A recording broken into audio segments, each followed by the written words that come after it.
Tak, ahojte.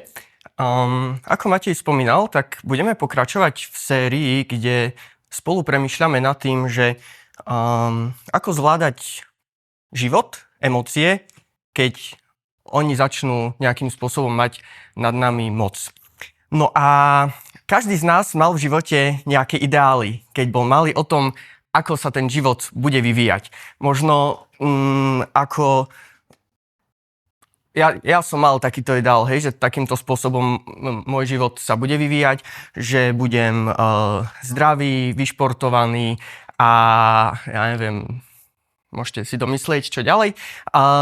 Možno ideály o tom, ako bude vyzerať vzťah, tvoj partnerský vzťah, ako si budete rozumieť, ako budete spolu tráviť čas, aký to bude, ako si budete navzájom blízky, verní a tak ďalej. Ideály o tom, akých priateľov budeš mať, alebo akým priateľom budeš. Že v tých priateľstvách, kamarátstvách budeš zažívať blízkosť, hĺbku, záujem, že to nielen, že budeš zažívať, ale že to budeš dávať.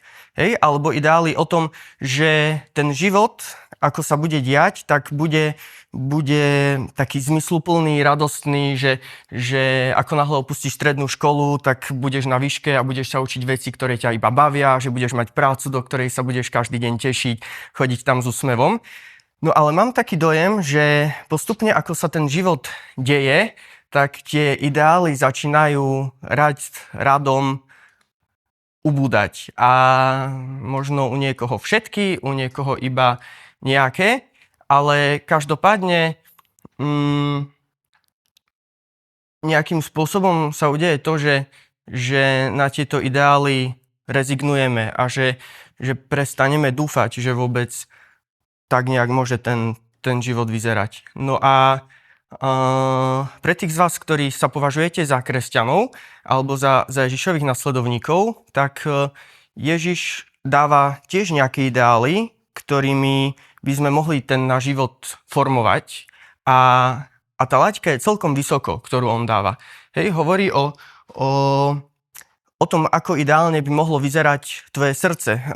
Keď Biblia hovorí o srdci, tak je to viac menej nie zdroj úplne emócií, ale skôr zdroj takého tvojho, môjho, nášho vnútra, čiže nejaké myšlienky, motivácie a tak ďalej, ale samozrejme aj nejaké vnútorné prežívanie. A teda Ježišov ideál, ako si to predstavuje, je, že to srdce je pevné, zdravé, odolné, to tvoje vnútro je schopné sa prispôsobiť tomu, čo sa deje a tak ďalej. Takisto hovorí o ideáloch, ktoré sa týkajú vzťahov s ľuďmi okolo. A tá laťka je fakt vysoko, že ideály, že ideál je to vtedy, keď som ochotný za toho svojho kamaráta až dať život, či akéby pre mňa extrém.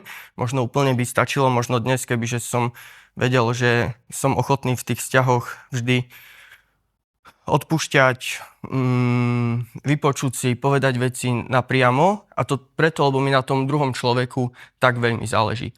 Alebo ideál, ktorý sa týka presne toho zmysla života, že Ježiš chce, aby sme vedeli, vnímali, rozumeli tomu, že ten život tak, ako sa deje, že v ňom vieme byť spokojní a že v ňom vieme byť spokojní napriek okolnostiam, ktoré sú ťažké.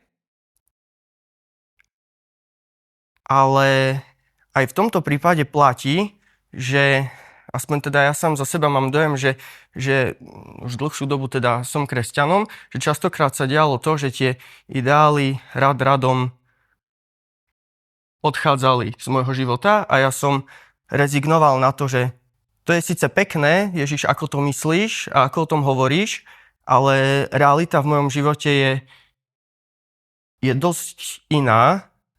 A častokrát už sám v sebe som taký, že som strátil takú nádej, že to, ako to so mnou myslíš a že to reálne sa môže v tom mojom živote diať.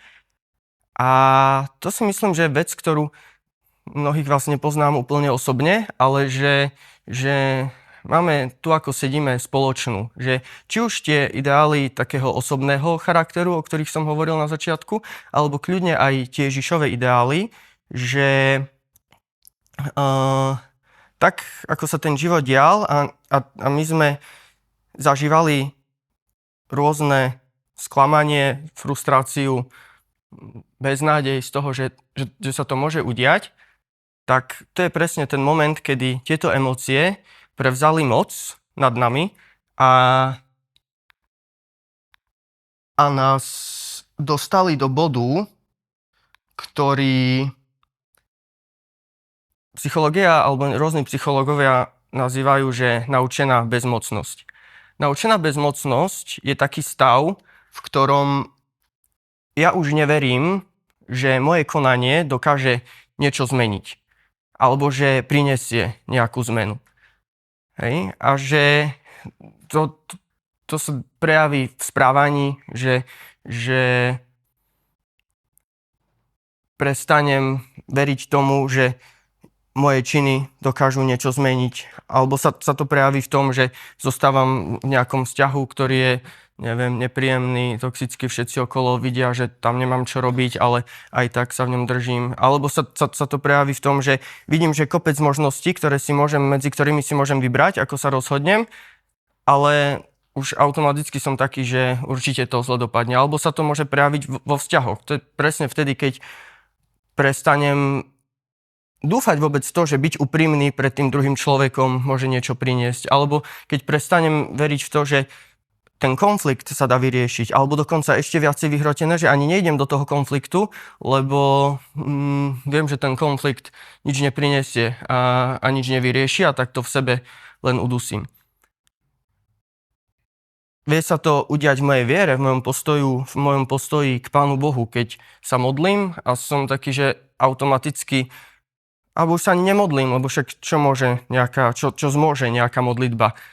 Dokáže Pán Boh vôbec dneska v tejto dobe v mojom živote ešte nejako konať alebo niečo robiť?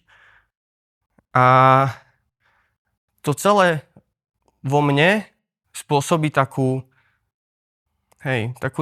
tichú rezignáciu, že sa to deje iba vo mne, deje sa to pomaly, takže si to takmer nikto nevšimne, možno iba tí ľudia, ktorí ma poznajú veľmi, veľmi dobre. No a ja už prestávam dúfať, že sa to môže nejako zmeniť. Hej, čiže aby som to ešte vedel lepšie možno trošku vysvetliť, tak môžete si to predstaviť ako taký kamienok a aby sme tomu ešte lepšie mohli porozumieť, tak každý máte naľavo na zemi takýto kamienok. Môžete si ho nájsť, zobrať do ruky, je čistý, umytý, nebojte sa. A je to ako keď si dáte ten kamienok do topánky. Že keď si ho dáš ten kamienok do topánky, keď chceš, môžeš, keď nechceš, nemusíš, tak cítiš, že ten kamienok nejakým spôsobom ťa tam tlačí, ale keď sedíš, tak ono sa dá na to nejako zvyknúť. Aj keď sa nehybem, tak si na to viem zvyknúť. A jediné čo tak, že to nejakým spôsobom tlačí. Ale kebyže ten kamienok tam mám a začnem chodiť, tak už to cítim o niečo viacej. No a nielen, že to cítim o niečo viacej, ak by som to mal tam dlhodobo, tak potom, keby tá moja noha si na to zvykne a výsledkom je krivá chôdza, alebo že proste nejakým spôsobom krivkam a keď krivkam dlhodobo, tak akože nie som lekár, ale predpokladám, že keď stále nejako zle chodím, tak potom z toho môže byť časom aj krivý chrbát a tak ďalej. Závisí od toho, aký veľký kamienok, hej? No a moja otázka je, že kde vo svojom živote už nežiješ s nádejou, ale len s takým spravovaním tej bolesti alebo toho tlačenia tým kamienkom. Kde vo svojom živote už nežiješ s nádejou, ale len s manažovaním tej bolesti.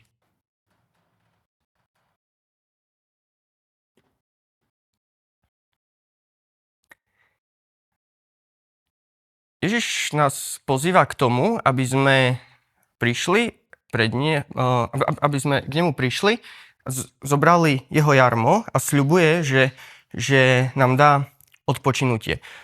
Keď ste tu boli naposledy, tak o tom sme sa trošku viacej rozprávali, ale že čo konkrétne znamená, že zoberie moje jarmo a ako viem pred neho prísť a tú bolesť, tú tichú rezignáciu, tú naučenú bezmocnosť mu odovzdať. O tom sa budeme dneska trošku ešte viacej rozprávať. No a odpoveda na to neznámy odosielateľ, neznámy autor, neznámym adresátom. To je taká kniha v Biblii, ktorá sa volá List Židom. Nevieme, kto ju napísal a nevieme ani komu bola napísaná úplne presne. A napriek tomu však vieme povedať, že ten autor, ktorý ju napísal, tak si dal celkom veľa práce s tým, že rozprával sa osobne s ľuďmi, ktorí Ježiša osobne zažili. Čiže mal to, tak povediac, z druhej ruky. A takisto o ňom vieme povedať to, že veľmi dobre poznal Starý zákon. To je tá časť Biblie, ktorá bola napísaná predtým, ako sa Ježiš narodil. No a tým, že to tak dobre poznal, tak si spojil tie súvislosti, čiže to, čo Ježišovi počul a to, čo o ňom vedel zo Starého zákona a prišiel na to, že Ježiš je kráľ, Mesiáš a tí adresáti, ktorým tento list napísal, tak to boli ľudia, ktorí, teda vieme o nich, že boli Židia, ale teda, že to boli Židia, ktorí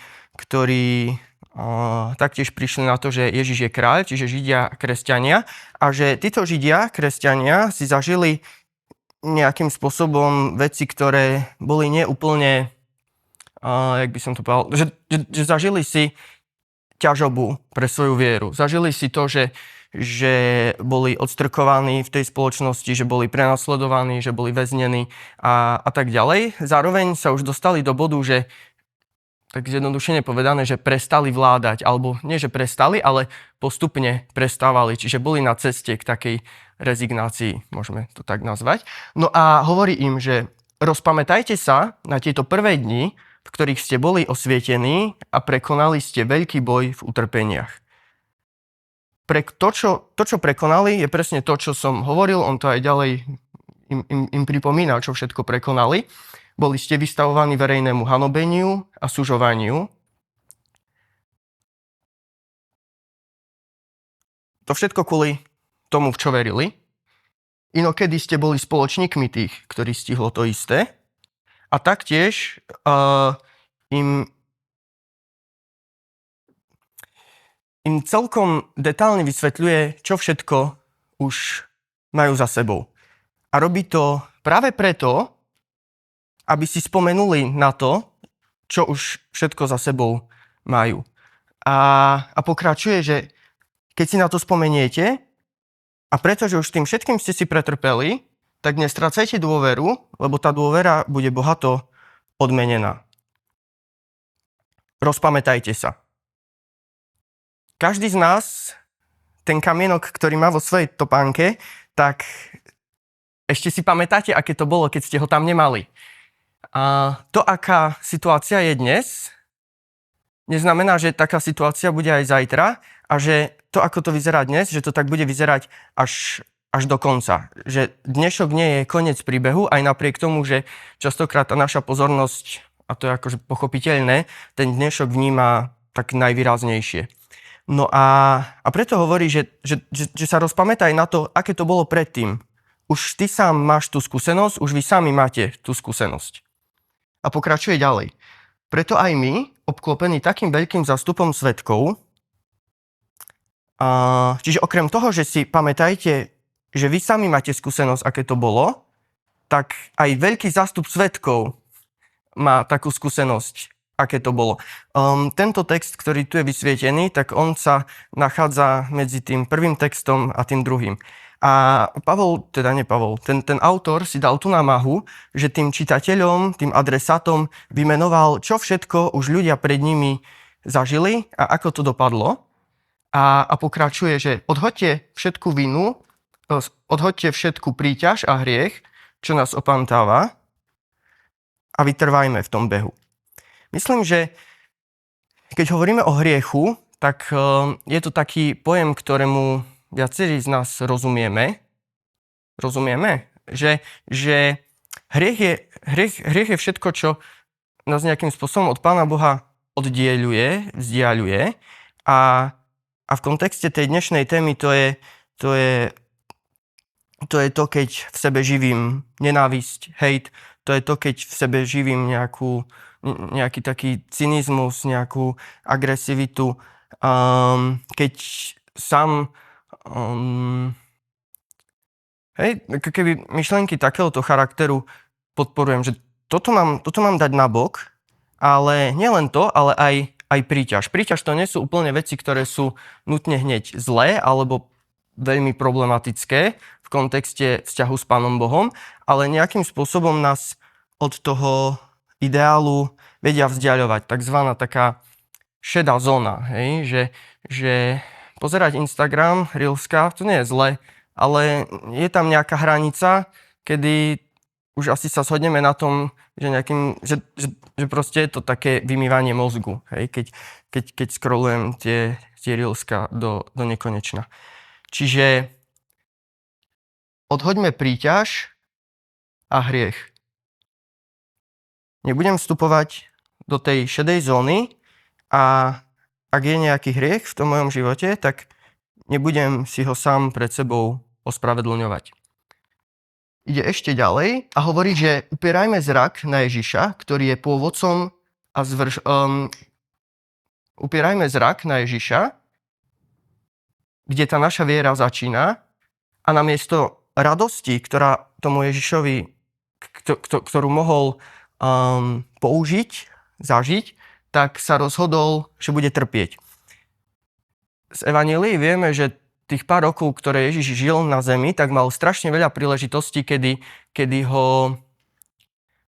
to nemal proste ľahké. A napriek tomu, že bol Boh, tak sa nikdy nerozhodol použiť takého toho božského žolika. Že teraz, keby si to predstavíme ako Uno karty, že OK, dneska zlý deň, skipnem to.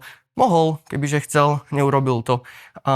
Ty si ma nahneval, +4 si potiahni, +2. Ne, že žil a rozhodol sa tým všetkým, čím musel, tak tým prešiel.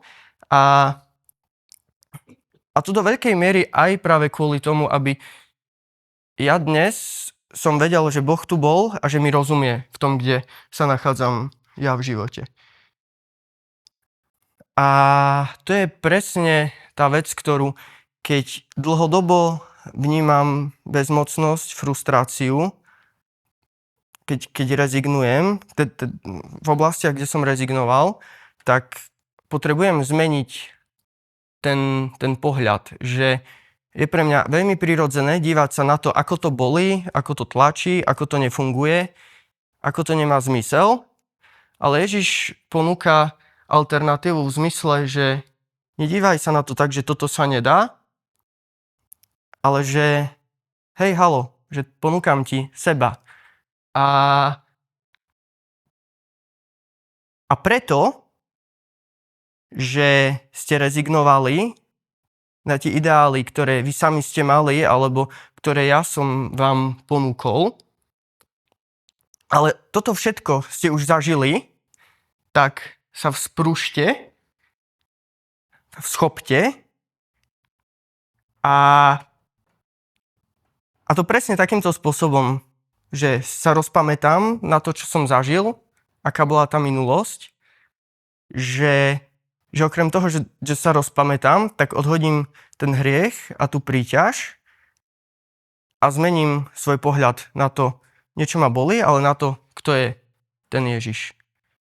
A to je taká moja dnešná pozvánka pre vás, pre mňa, ktorá znie tak, že to, čo sa stalo a to, čo ťaží,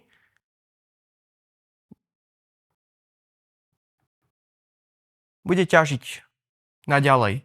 A čo sa stane, ak s tým dnes nič neurobím? Nestane sa nič.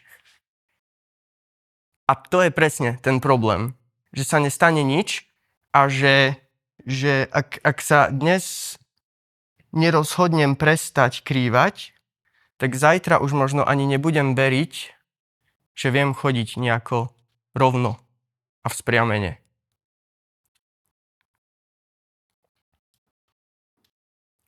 A tak teda, že vezmite na seba moje jarmo, hovorí Ježiš. Inými slovami, vezmite na seba môj spôsob života a moje ideály a učte sa odo mňa, lebo moje bremeno je príjemné a ľahké a ja vám dám odpočinok. To je jeho zasľúbenie, to je nejaký jeho prísľub, ktorý platí pre nás ako pre kresťanov, ale keď sa za veriaceho nepovažuješ, tak je to pozvánka, že môžeš to vyskúšať a sám na záver uvidíš, že či to stojí za to alebo nie.